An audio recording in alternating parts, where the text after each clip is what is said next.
آپ بادل دیکھتے ہیں تو پریشان ہوتے ہیں، یہ کیا بات ہے؟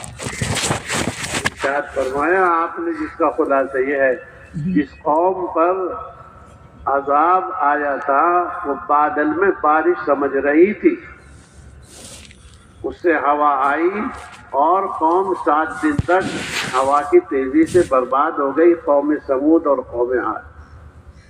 عائشہ مجھے ڈر لگتا ہے اس بادل میں خدا کا عذاب نہ ہو، ذرا سی ہوا تیز چڑھ جاتی اللہ کے نبی علیہ السلام تو مسجد کو دوڑتے۔ آج کا مسلمان اسباب کی طرف دوڑتا ہے، خدا کی طرف تو بہت مجبوری میں آتا۔ ہم تو مزاج یہ بنائیں گے کہ میرے اللہ ہی مجھے شفا دیں گے، میرے اللہ ہی میرے مددگار ہوں گے اور میرے اللہ ہی میرا سہارا بنیں گے۔ آدمی صرف اور صرف خدا سے مانگنے والا بنے، ٹھیک ہے اسباب اختیار کر لے۔ حضرت یعقوب علیہ السلام نے اپنے 12 بیٹوں کو یہ فرمایا تھا تم مصر تو جا رہے ہو لیکن فادخلوا من ابواب متفرقہ، الگ الگ دروازوں سے جائیے۔ ارے بیٹو اگر تم ایک دروازے سے داخل ہو جاؤ گے تو تمہیں نظر لگ جائے گی، تم قداور لوگ ہو، بڑے طاقتور لوگ ہو۔ یہ پڑھ کے دیکھو آپ، یہ 13واں پارہ۔ ہم قرآن تو پڑھتے نہیں، گزرتے رہتے ہیں۔ تھوڑی دیر کے بعد کہنے لگے دیکھو میرے من میں ایک بات تھی، میرے جی میں ایک بات تھی، میں نے تم سے کہہ دیا ایک دروازے سے جاؤ گے تو نظر لگ جائے گی، الگ الگ دروازے سے جاؤ۔ اس زمانے میں مصر میں داخل ہونے کے 8 دروازے۔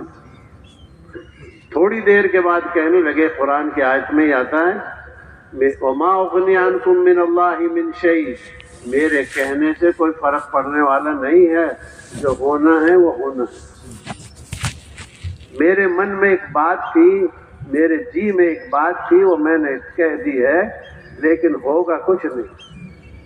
یعنی اسباب کی حیثیت بتا دی انہوں نے، اسباب کی حقیقت بتا دی کہ کچھ نہیں ہونے والا۔ میرے من میں ایک بات تھی شفقت کے طور پر، اولاد کی محبت کے طور پر، تو میں نے بتایا۔ اسباب کی دنیا صرف اسباب کی ہے، خدا چاہیں گے اس میں شفا ڈال دیں گے، خدا چاہیں گے حفاظت ڈال دیں گے۔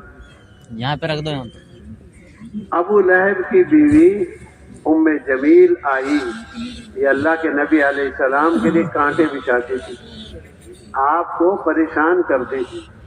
یہ ابو سفیان کی بیٹی ہے، بہت پریشان کرتی۔ ایک دن آئی ایک ایسا پتھر لے کر جس کے بہت تیز کنارے تھے، نوکیں تیز تھی اس کی، اور صدیق اکبر رضی اللہ تعالیٰ عنہ کے پاس اللہ کے نبی تشریف فرما، آپ علیہ السلام کو مارنے کے لیے آئی تھی کہ اس پتھر کے ذریعے ان کا کام کر دو۔ کیوں؟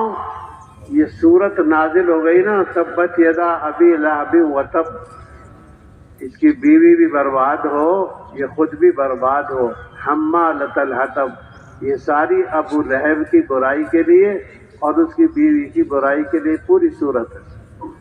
تو وہ عربی جانتی تھی کہ اس میں ہمارے دونوں آدمیوں کی برائی ہو رہی ہے اور اس آدمی کی وجہ سے ہو رہی ہے اور قیامت تک ہوتی رہے گی، تو قرآن اتر آیا۔ وہ آپ کو دشمنی میں مارنے کے لیے نوکیلا پتھر لائی تھی، اور صدیق اکبر سے آ کر کیا پوچھ رہی ہے، کہاں ہیں تمہارے ساتھی؟ حالانکہ دونوں ساتھ بیٹھے ہوئے، دونوں ساتھ بیٹھے ہوئے۔ صدیق اکبر رضی اللہ تعالی عنہ سے پوچھ رہی کہاں تمہارا ساتھی؟ اوہ بیٹھے ہوئے۔ اللہ نے مستقل فرشتہ بھیج کر اپنے نبی کی حفاظت کر دی اور اس کی آنکھوں پہ پردہ ڈال دے، اس کو نظر ہی بھی نہیں آئی۔ سمجھ میں نہیں آ رہی بات؟ 2 آدمی ایک ساتھ بیٹھے ہوئے ہیں، وہ حضرت صدیق اکبر سے پوچھ رہی ہے کہ یہاں تمہارے صاحب کہاں گئے؟ میں آج ان کو مار دیتی اگر دیکھ لیتی۔ ساتھ میں ہی بیٹھے ہوئے ہیں، اللہ نے فرشتوں کے ذریعے سرکار کی حفاظت کر دی اور اس کو نظر تک بھی نہیں آئی۔ یہ خدا زندہ ہے اور قیامت تک زندہ رہے گا۔ لا، وہ حی القیوم ہے، وہ سب سے پہلے ہے اور سب سے آخر میں ہے۔ لا یزول، وہ تو ختم ہونے والا نہیں۔ حضرت امام ابو حنیفہ رحمۃ اللہ علیہ سے ایک آدمی نے آ کے پوچھا، یہ بتاؤ دو سے پہلے تو ایک ہے، ایک سے پہلے کون ہے؟ خدا سے پہلے کون ہے؟ تو ایک سے پہلے بتا دے، ہم تجھے بتا دیں گے ایک سے خدا سے پہلے کون۔